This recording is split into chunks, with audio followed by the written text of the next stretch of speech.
Sanford and Son from St. Louis, the original, and my son, Amir. And we are having our first podcast tonight. And we are going to have a good show for you. And we're going to have it every week. We may do it several times a week. My son, Amir. But I want to say this. I'm glad my son is back, to visit. He over there in Dominican Republic, man, and he decided to come home and help his old daddy do this because I told him I want to do this podcast and I want the for real Sanford and Son. We're the original, not what you see on TV. My son, what's up? Nothing much. Glad to be back home. I miss you and my mama. Amen. I'll leave it right there, but okay. I understand. I do understand. Dominican Republic. Yes, indeed. I do understand. But the biggest thing going on now, I'm quite sure y'all heard over there in Dominican Republic about the OJ Simpson. Man, I hate to see this man going through what he went through, and it's unfortunate. And then the passing, it was just kind of shocking to know that what OJ had meant to us during his heyday at USC and with the Buffalo Bills, and later on when he got traded to the San Francisco 49ers.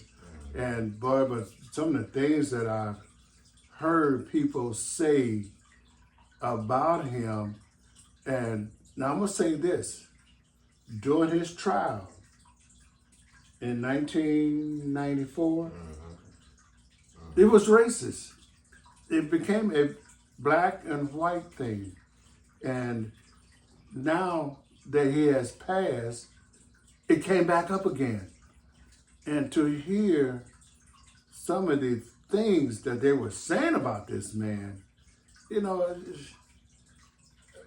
sometimes you let it go, Well, I'm going to say this. You said it came back again. Did it ever go anywhere? I don't think so. Right. No, it didn't go nowhere because it was still suppressed. They suppressed it in their mind, in the back of their mind.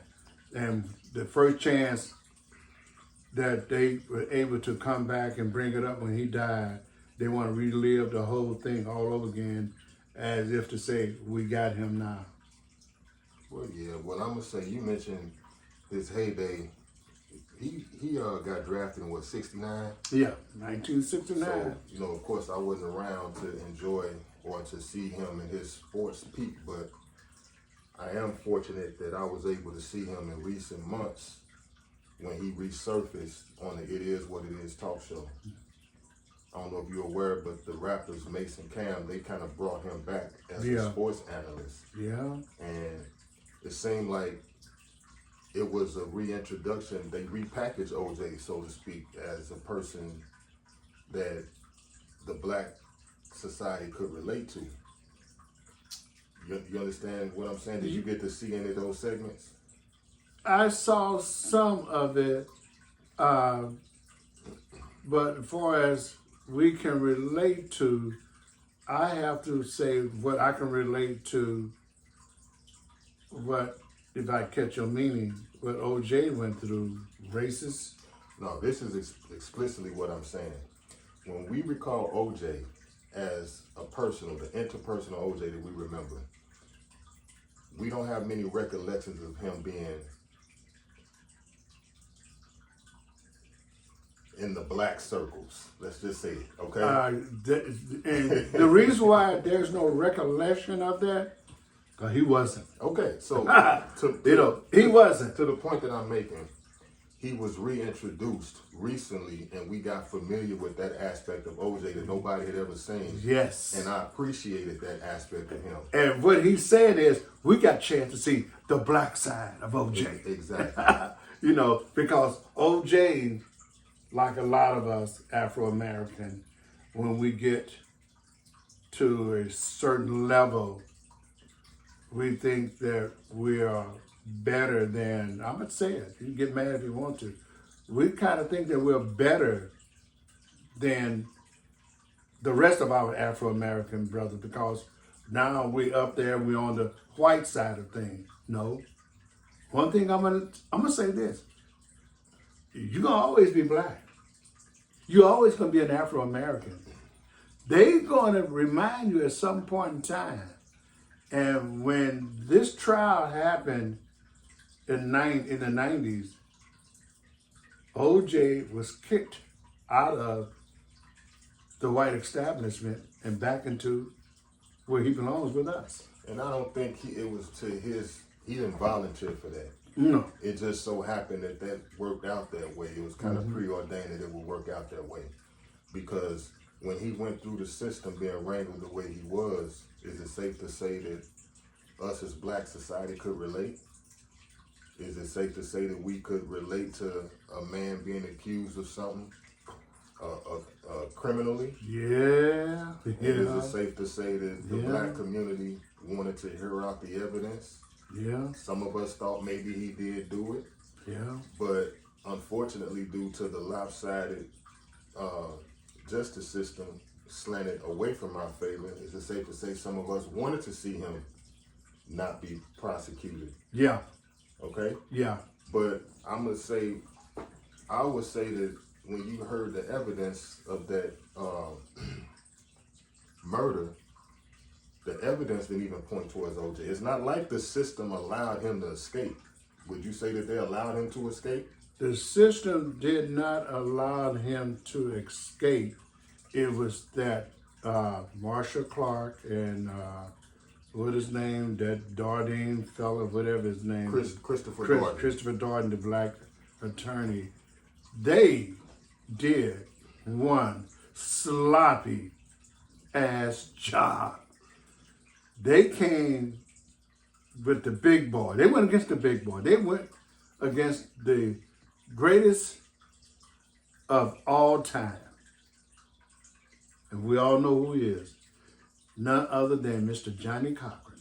They went against the greatest of all time when it comes to one of the best lawyers in the country. So when he passed away, how did that make you feel just hearing that news? Well, a couple of days ago, a few days ago.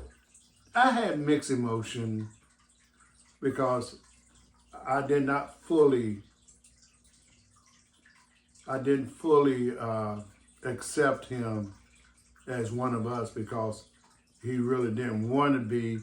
And I said, okay, dog, the man's dead. I cannot, throw a bunch of crap at him for what he was back then. I felt kind of bad. I felt sorry for him, because he went through a lot. Because when he got kicked out of society that he wanted to be in, he was hurt by that. And he was so easily manipulated where someone put OJ in position to go to that hotel where his stolen Heisman Trophy, football paraphernalia. Yeah, he was tricked into that situation, and by him being blinded and don't understand that you are no longer accept into their world, OJ, he just went up there and thought that he was going to be okay. No, not going to happen. Didn't happen. It did not happen that way. Well, I grew a liking for OJ over the past year. I think it was maybe last April, almost a year ago, that It Is What It Is brought him to their platform for him to give a weekly interpretation of the football results from scores of college and the NFL. And it was a real informal, laid-back show. Yeah. Where we got to see him interact with unquestionable young black males from the streets. Never saw that side of OJ. No. And the question lied, when I first watched him, I remember saying to myself, what's the dichotomy going to be between OJ and these rappers? And it was a good one. They referred to OJ as Uncle O. Yeah. I think we all we call it Jonah in St. Louis. Some people call it the Dozens. they had OJ joning on Mace back and forth, and he was kind of funny with his wittiness, the timing of his snapbacks, and I kind of liked seeing him. So when he passed away, you know, he announced a few weeks prior that he had the cancer resurface. Wow. And he said over the air that, hey, I'm going to beat it like I did before. But you could tell he had lost weight. So when he passed away, we were kind of not shocked, but we didn't want to see him go. Yeah. But I think that, like you said on the onset, when he first passed away, it made a lot of the feelings become more vocal again. I don't think they ever went anywhere, but they didn't miss the opportunity. And when I say they, we know who they are, to kind of drag him. But I'm going to say, Stephen A. Smith, he didn't miss the opportunity either to jump out there. Now, I'm going to say this. What I find strange is that Stephen A. is considered a brother to Cameron and Mace, whom has the entire respect of the black community. And Stephen A. was on that show as well. And he kind of got a black pass from being on that show, in my opinion. But when he jumped off the porch and made those comments about OJ, let's first tell what he said. He said that on the Hannity show of all places, he said that OJ is guilty as hell, and if I was on the jury, OJ would have been under the jail. And it kind of triggered a lot of us. What's your thoughts on what Stephen A. said? First of all, for a black man, especially on Stephen A.'s level, I love Stephen A. Smith. I thought he's one of the most informed brother there is when it comes to sports. Very articulate. Mm-hmm. But when you go on Fox, on that show, let me tell you what Fox did back there in February. They was talking, there's something about black people. I'm going to tell you something. I hate that word, black, because the way they said it on Fox that day that I just happened to turn on to it, the blacks. They said it 4 times something about black people, and they said it very nasty, and then they started laughing and snickering. Man, let me ask you this. You say you hate the word blacks. I hated the way they said it. And when you say blacks, we didn't call ourselves blacks. It was the white folks that did it. It was the British that said blacks. Okay. You know, now I'm going to say this. Black. We're dark brown. We're Afro-American. Black, the way they use it, is very negative. They had no intention of the word black being positive. I know what they mean. A lot of us from the old days, we know what they mean. It's a very negative thing. They call us blacks, then they call us Negro. Love me some Afro-American. I love me some people of color. I love people from the continent of Africa. But let's go on. That's something for another day. Went here. I got to elaborate on that. Okay, let's do it. We got to watch that term. Okay. We got to watch African American. We got to watch people of color. Yeah. Because I don't know if you're aware or not, but that's what our fake friends, the Democrats, have used to give everybody else benefits that we should be getting exclusively, but we don't get it because they put us under the umbrella of African American, which you can have an African from African to come over here to get citizenship, and now he's called an African American. Yeah. And now they'll argue, well, we don't have enough resources to accommodate all you African Americans because now everybody's under that umbrella. When they say people of color, that's the Mexicans, the Puerto Ricans, that's the Haitians, that's the Dominicans, that's everybody. Arabs. The Arabs. So now when we need resources like reparations, we can't get it because it's too many people to accommodate. So what we've been saying That's a good point. We're foundational. I love that word black. That's why I actually I now. love the word black. Another thing I love when they say black, that's how they say Minister Farrakhan's name, Farrakhan. Yeah. That's how they say Muslim, those Muslims. That's their sarcastic way of letting you know that they're triggered by your existence, which I personally love. So if you mispronounce my name, I know I have you triggered. Mm-hmm. So you say black all you want on Fox News. You say Farrakhan all you want. That just lets me know that that's a thorn in your comfort. So when making a good point. When that's my son, the original Sanford son. So when they mentioned OJ Simpson on Fox News that day, and Stephen A. jumped off the porch with his comments, he said OJ was guilty as hell. It resurfaced a lot of the OJ Simpson, the Nicole Brown Simpson murder timeline details. And the arguments are being reinvigorated and revisited. Are you aware of that? Yeah. A lot of people are talking about the case. So I guess my question to you is, was OJ guilty or not? Stephen A., was OJ guilty? Now, let me say this. I can't say, if you ask me, I wasn't there. The evidence been tainted, screwed up all over the place. They had some, what kind of police officer did they have? Somebody that wanted to be Dick Tracy. I mean, the worst detective work that has ever been known to man. Well, let's unpack that then. Let's unpack the details of the murder investigation, because this man has been permanently laid to rest. He's not coming back.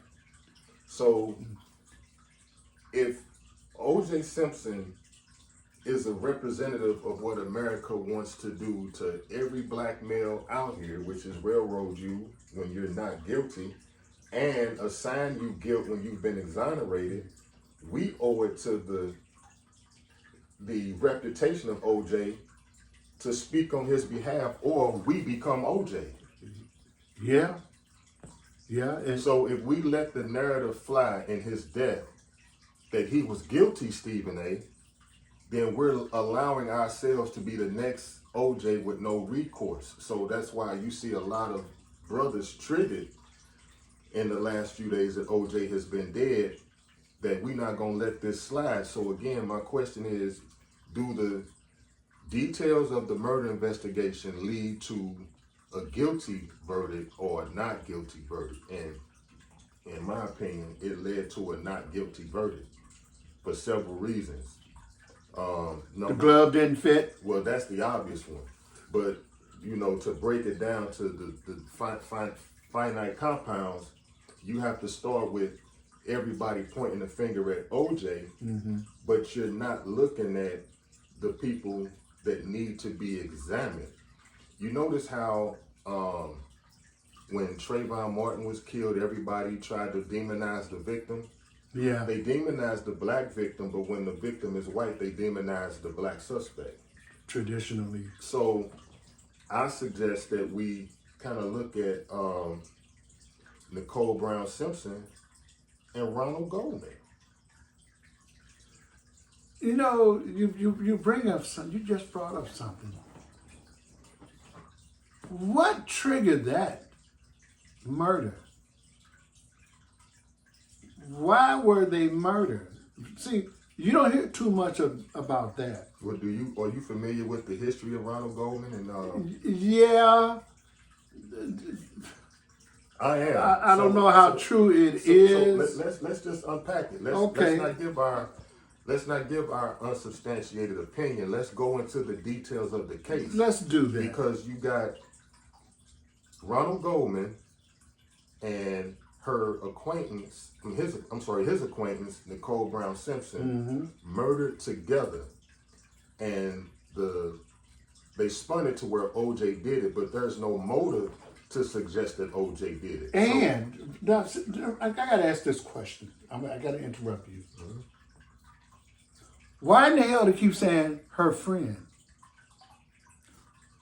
What kind of relationship did they have? Let's go. That's where we're going. That's where I'm going. Okay. So they both were familiar with each other from the restaurant. Is it called the Mezzaluna restaurant? Okay. That's in Brentwood, California. He was a waiter there. Okay. And she frequented that spot to get drinks with OJ. They were friendly with the staff and the owners. Okay. Go ahead, you got to. No, I was gonna say, no. I thought maybe she had been working there herself, but you said they frequent. He worked there. Okay. He worked there. Okay. So the Mezzaluna restaurant in Brentwood was a spot where a lot of those middle to upper class suburbanites will go to purchase their drug of choice. Now, this is what that place was rumored to have been at the time in the 90s when Nicole Brown Simpson was murdered. Ooh. And Ronald Goldman, he worked there. Okay. And Nicole Brown Simpson is rumored, and OJ, of course, to have a cocaine habit in the 90s. So you got this Mezzaluna restaurant that has a waiter that is employed with them, but do you know that the Mezzaluna restaurant, it had another location in Denver that was under federal investigation because they were supposed to be a drop-off point for the major cocaine dealers to distribute their cocaine, as well as the location in Brentwood. Did you know that? No, I sure did. No, my son. So also with Ronald Goldman, they don't tell you in the media because they so busy putting the finger, like I said, the focal point on OJ, that there were two other waiters at the Mezzaluna restaurant that were kidnapped due to alleged unpaid drug debts that the people that supplied the cocaine to the restaurant didn't receive. So let's just talk plainly, okay? Because when you try to break it down in a research type of thing, it gets difficult and convoluted. But the most common place to sell your dope is on the block. Yeah. But when that gets hot, you got to think of other places the same. It's been going on. It's not nothing new. The restaurants and nightclubs is the perfect place to make a transaction. Now, how do you do that without getting caught? You have the waiter staff be the person that's serving the customer. So you sit down and you got a nice couple that's in wanting to have a drink or a cocktail and dinner, but you know that this waiter who's undetected because he's not black, he got the package on him so you could purchase your drugs from him. Allegedly, that's what was going on at the Mezzaluna restaurant. Can I say something? You said that clubs, the places you go to purchase your drugs, right? Right. Don't forget, I had a club, Sanford Supper Club. I don't know if they sold drugs there. At least I hope they didn't. But I just want to add. Go ahead. I just had to say that. Yeah, so drugs at a club, okay. So what is alleged is that the suppliers were using these places in the LA metropolitan area as a hub for coke. Now, there were two waiters that got kidnapped, but they lived. There were others that were involved with Nicole and Ron that were killed. Wow. Now, see, I did not know that. And I'm going to finish. These are things that Johnny Cochran brought up. I'm kind of a history nerd, so these things I studied and I retained the information so I can kind of speak on it when somebody says, oh, he was guilty. I'd put, well, now you're talking to somebody who knows some finite details of the case, and I'm not going off of emotion. If OJ killed his wife, that don't hurt me or break me, but I have no dog in that fight. So if he did it, he did it. But if he didn't, and I know the facts, I'm going to tell you this is why I don't believe he did. So there was another guy that his name is Brett Cantor. Brett Cantor. You all can Google this. It's Brett Cantor. Brent Cantor. He was a young man who's the son of a music executive in North New York.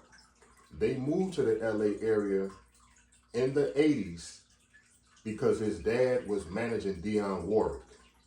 So they set up shop in Hollywood because the other hub for entertainment other than New York is Hollywood. Yeah. So this son of a rich man, he's like, okay, I'm in the Hollywood circles. My dad is handling the music executive thing. He set up shop being a club promoter and a nightclub promoter throwing parties in the LA area. And he did pretty well. So what he did was he took some of his earnings and he opened up a spot called, I think it's the Dragonfly. I think it's look this up and cross-reference me on this. I think it's the Dragonfly Club. I'm still on Nicole and Ron, and I'm Yes, y'all do that what he just said and put it in our comments and let us know more about that. Yeah. For those of you that live in LA area. Don't listen to me. I'm just giving you facts. And some of the things that are alleged will say it's alleged. Or it's my opinion. Mm-hmm. But these are not alleged opinions. These are facts that he moved to the LA area and he hooked up with his boy Donaldson. I think his name is Donald, and they opened up this club.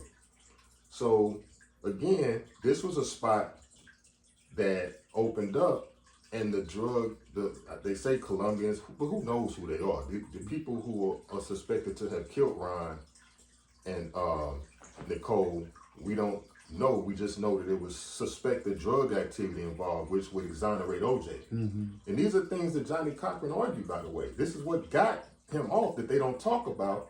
And normally, notice when the media don't talk about something, it's because that's the answer to your question. Yeah. It's easy to say OJ did it, but now the facts over here say that this is what. So we just since they want to revisit it, let's revisit it. Let's go. This guy, Brent Cantor, he was actually killed 1 year before Ron Goldman and Nicole Simpson. 1 year almost to the date, July the 30th of 1993. Mm. He was killed in his home, but here's why he was killed. He was a recovering addict. And with the drugs coming through his newly owned nightclub, he like, I don't want that stuff in here. And he was dating some white actress, and she was a recovering addict. And they both were like, we don't have to comply with them. We could tell them no. So it's rumored that his partner Donaldson was like, let's keep getting this dope. Worry about your addiction on the side, but let's get this money. So the dude Cantor was like, nah, I'm cool. So he started going to other places to enjoy himself once he closed up the Dragonfly. Okay. So one night he's at this other club, and witnesses say he got into it with some people at the club. And he drove home, and at the early morning hours of July 30th, 1993, some people broke in his house, stabbed him 23 times, 26 times. They want to make sure that he's dead. And they gave him a Colombian necktie. You know what that is? No. That's when they slit your neck from ear to ear and try to rip out your tongue. Okay. That was Brent Cantor. Okay. Guess how Ronald Goldman's body looked when they found him? Same way? Same way. The Dragonfly Club is what Brent Cantor owned. Guess who used to go to the Dragonfly nightclub and have drinks and have a good time and dinner? Don't tell me. Is it? Nicole Brown Simpson and Ronald Goldman. So the fingers are pointing to the waitresses at these restaurants. Since they called Diddy Boy a drug mule, let's use the mule word. They were drug mules for the cartels in that area. And let's think about it. You in the 80s and the 90s. Dope is really popping in the United States right now. Yes. It's popping in the hoods. But if you get money in the hoods by broke people, think about how much money you can get in Hollywood. Not just by the Crips and the Bloods and the broke people, the rich, quote unquote. You getting it from the middle class, blue collar, and white collar, and you getting it from the Hollywood actors and actresses, and you getting it from the Hollywood musicians. Yeah. People with money. It was everywhere. So they got to have people to distribute this out under the nose of the authorities. So they were picking these restaurants. This is alleged. These restaurant employees to distribute their dope and set up hubs for it. And it's rumored that OJ and Nicole were going to the Mezzaluna as their spot of choice to get their fix when they were together. Now, I'm going to get ahead of you for a minute, and we're going to go back. Mark Furman, did I pronounce his name right? The police officer? Yeah. He was tampering with the evidence. We'll get to that. That's kind of at the end. Yeah, but I'm thinking about what you're saying. I'm putting this together now. Let me say this. So OJ Simpson finds out that Nicole Brown Simpson was allegedly getting her drugs from these guys at the restaurant, which he knew about, and allowing them to bring it to her crib where his kids was at. OJ, what happened there? So when they talk about the 911 tape that Nicole put out saying he beat my ass, Yeah. that was why. This is coming from the circles in LA. Yeah. I don't listen to mainstream media. I go to the people who don't have a dog in this that are telling the truth. Normally it's the people that were close to the situation geographically. Just like with the Tupac incident, the whole LA knew that it was Keefe D all these years, and now we finally know that they've been new. People in LA knew all these stories about the Mezzaluna restaurant. I might have said hotel earlier, but I meant the Mezzaluna restaurant. Mm-hmm.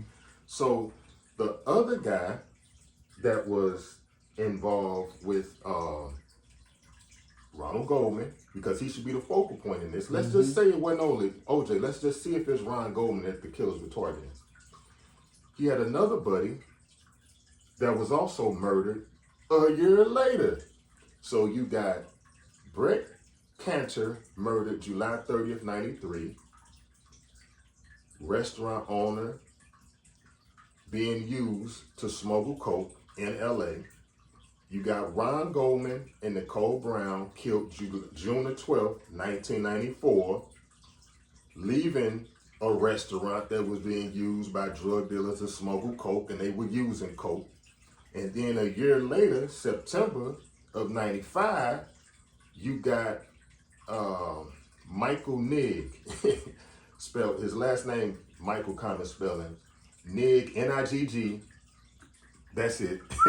Whoa, okay. He got killed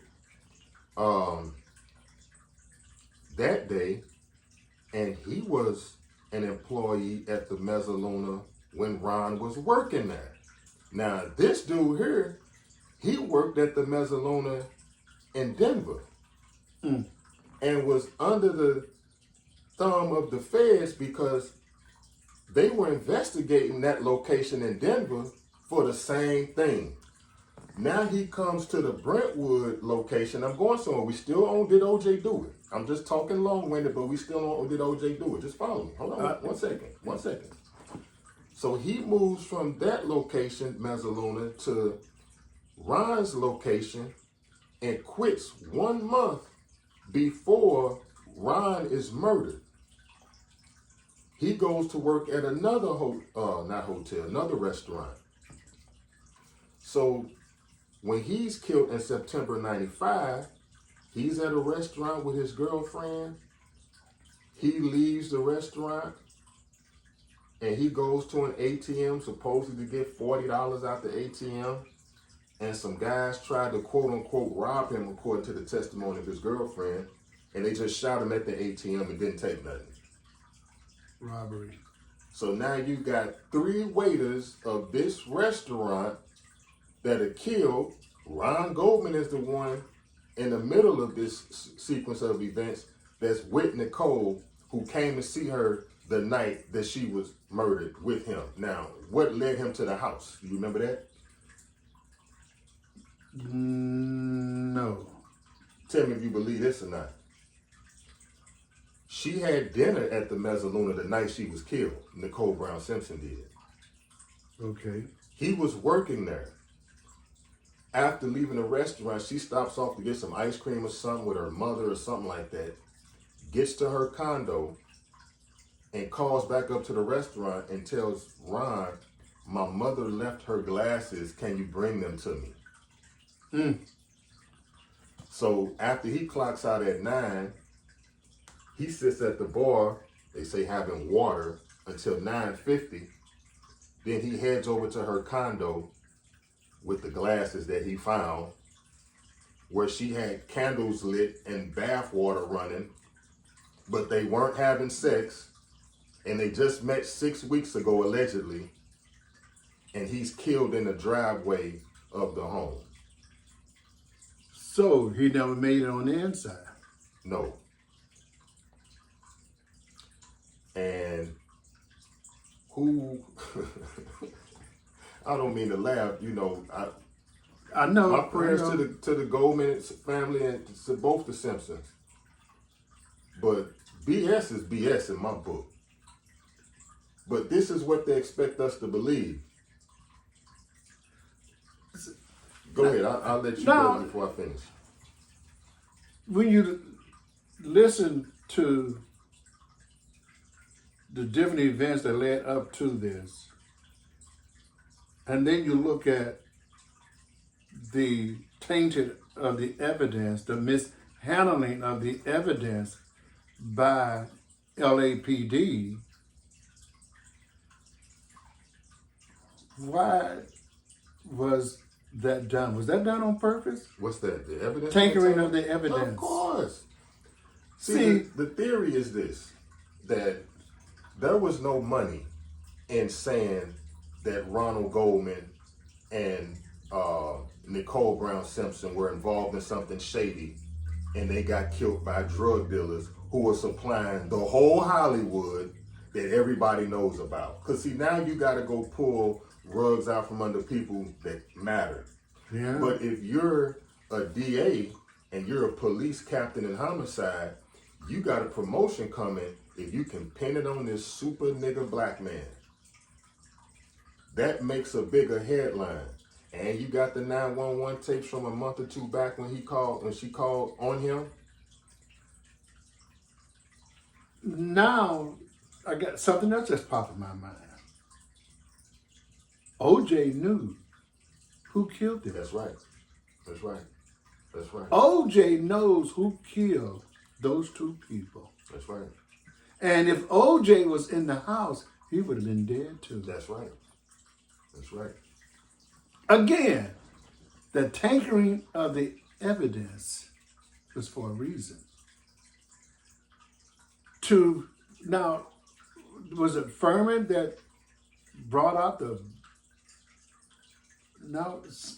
something he did? I'll tell you what he did. So, the dog is barking. I'm sorry for laughing, but Okay. you know this is comedy. When these racist folks get to breaking stuff down, it's actually funny And messy. Okay, he going to kill Nicole. The dog that's there that's barking is the dog that OJ bought. It's an Akita. It's not a little Chihuahua that he bought and then said goodbye to. Akitas don't play. The Akita is barking. The Akita not gonna bark at OJ because it's his dog. Yeah. He gave the dog to Nicole. So that dog's barking at a stranger. And a stranger. So following the murder, some people walking their dog see the Akita out of the yard with bloody paws and trace the blood back to Nicole's gate and saw Nicole and Ron land in the gate in a pool of blood. So now the police are called. And the police were called, I think, at 10:30. So when they do their investigation, it's of course a homicide. Mark Furman shows up. So I'm answering your question. You said, how did it get tainted? I'm still on that. Just stay with me. So he's doing his investigation, and for those of you all that are familiar with police work, any evidence contained. Let me finish. Let me finish. I know what you're about to say. Let me finish. Any evidence obtained during an investigation has to go through what's called a chain of custody. Uh-huh. So if me and you work in a case and I get the evidence, it's supposed to go to me in my car, and when I leave, it's supposed to go to a lab or to a locker room, not my personal locker, but a designated place to hold this evidence until it reaches its final destination. The least number of stops, the better. The blood from the crime scene was taken to different places, and they took blood from OJ, put it in a vial, and it went from Mark Furman, where he obtained the blood from, to his house, Yeah. to another place, and then to the lab. Other officers, they testified to this. So when blood was found at the crime scene that Mark Furman said was OJ's, Johnny Cochran argued that this evidence is tainted. So he ordered his own forensics to examine the blood of OJ's that was found, and guess what he found in the blood? That the blood that was supposedly found on the scene had traces of a tube in it, suggesting that it had been there for a long period of time. So if you get this blood from OJ, it shouldn't have a tube residue in it, because you just got it from the man himself. Yep. So you just got from him. How did the residue from the tube get there?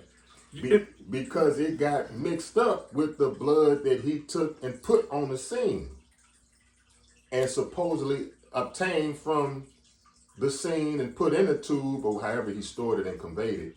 So that's how they argued that the evidence was contaminated.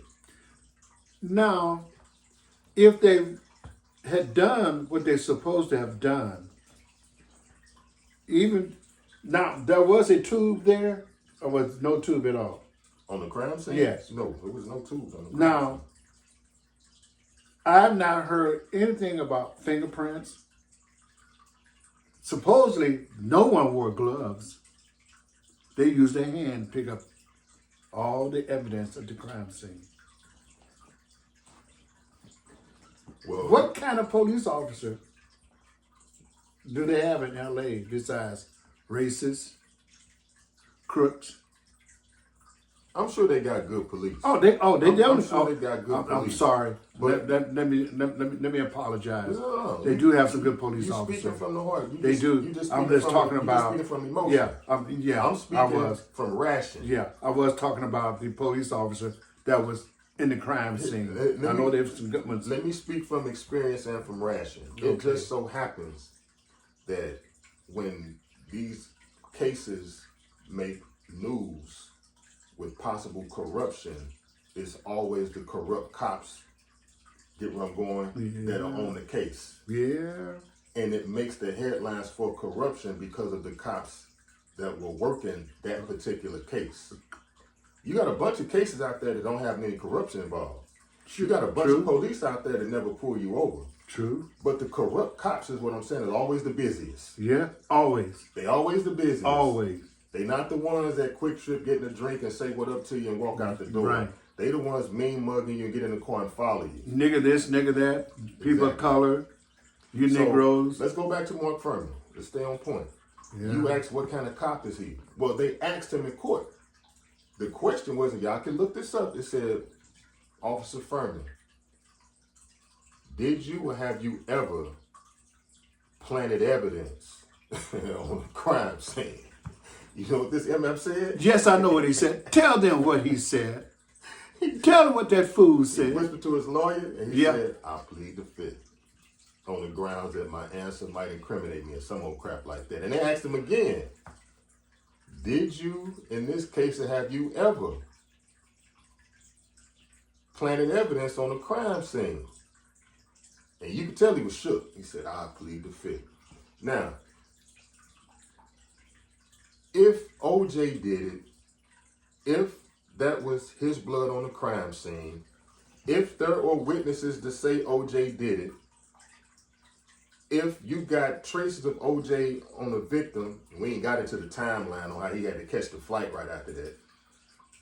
If all of this matches up, why you planting evidence, bro?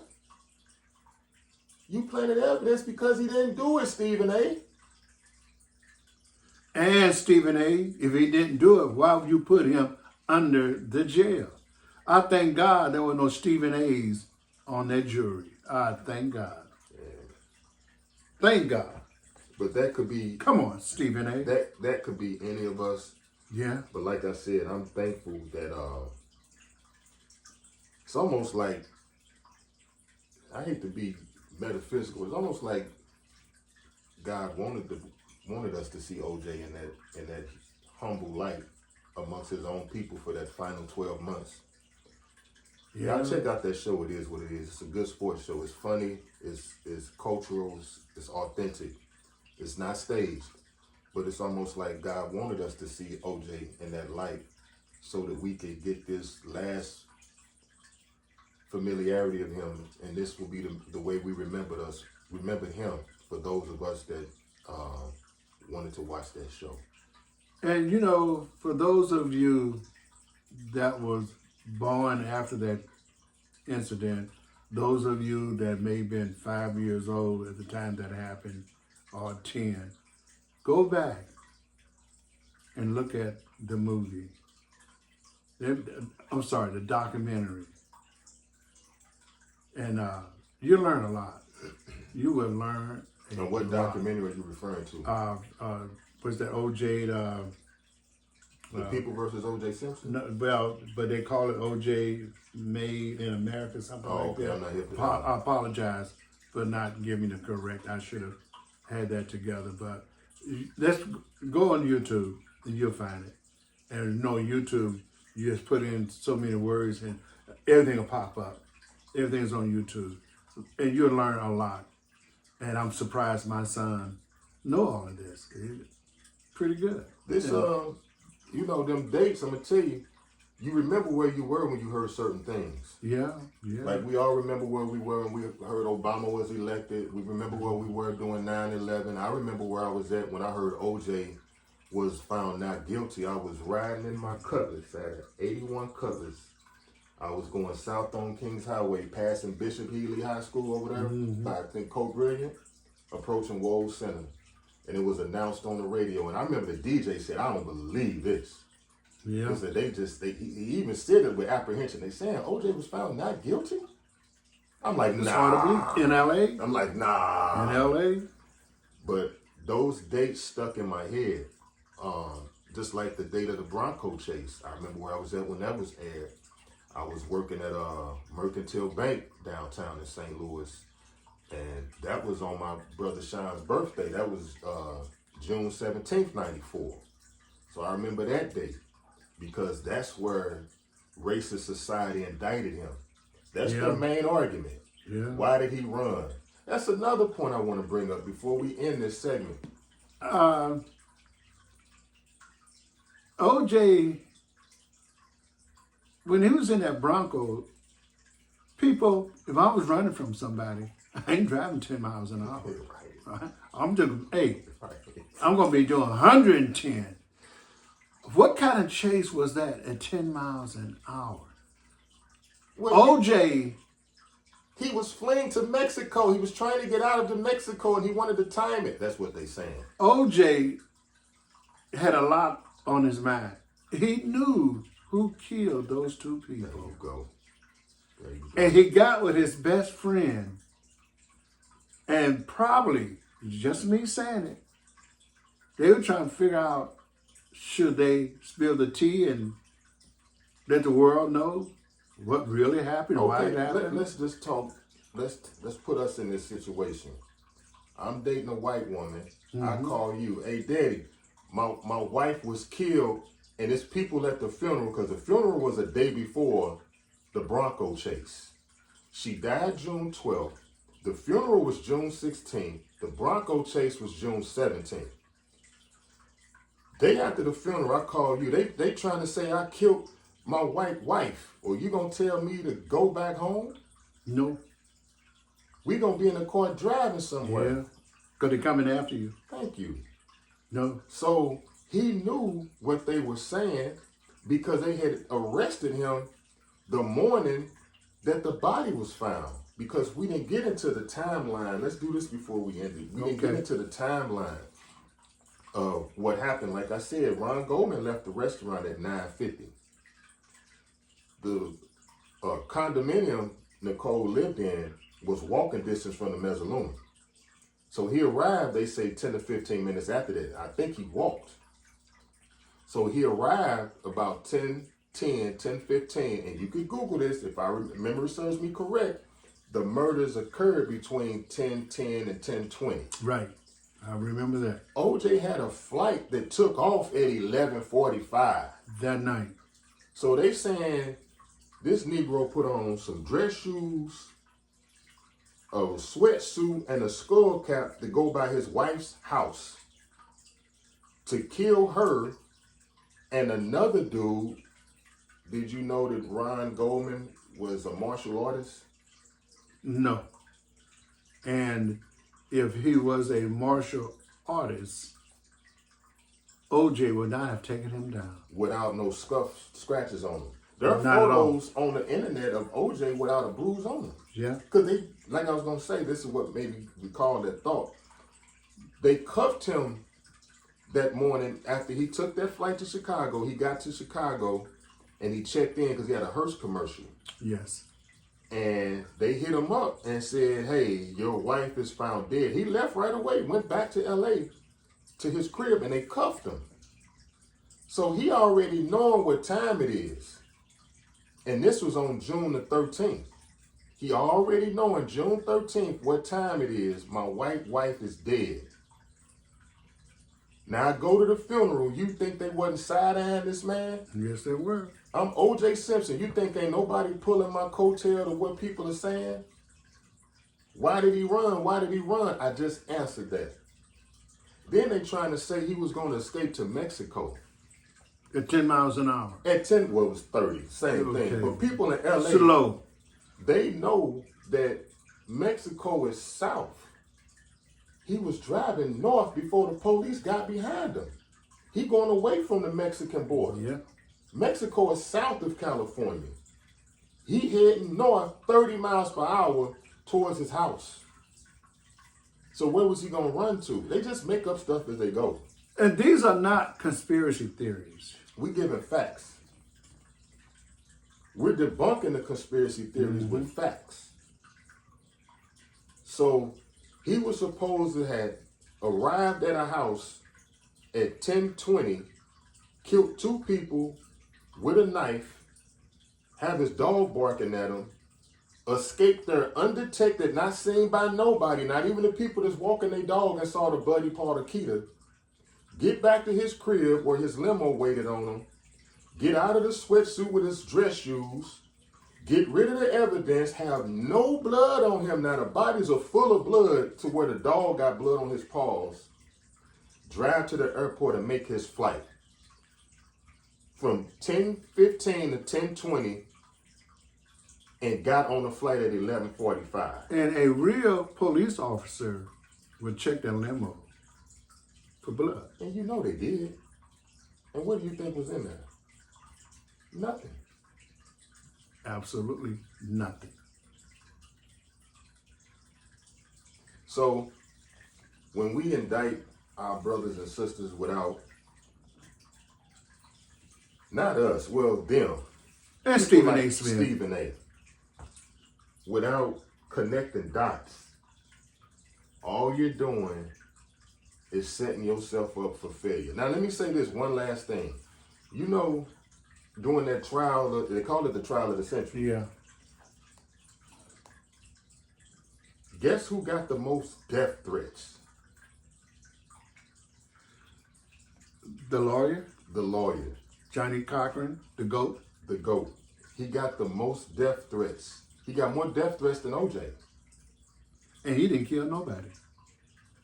White folks mad because he outsmart that crap of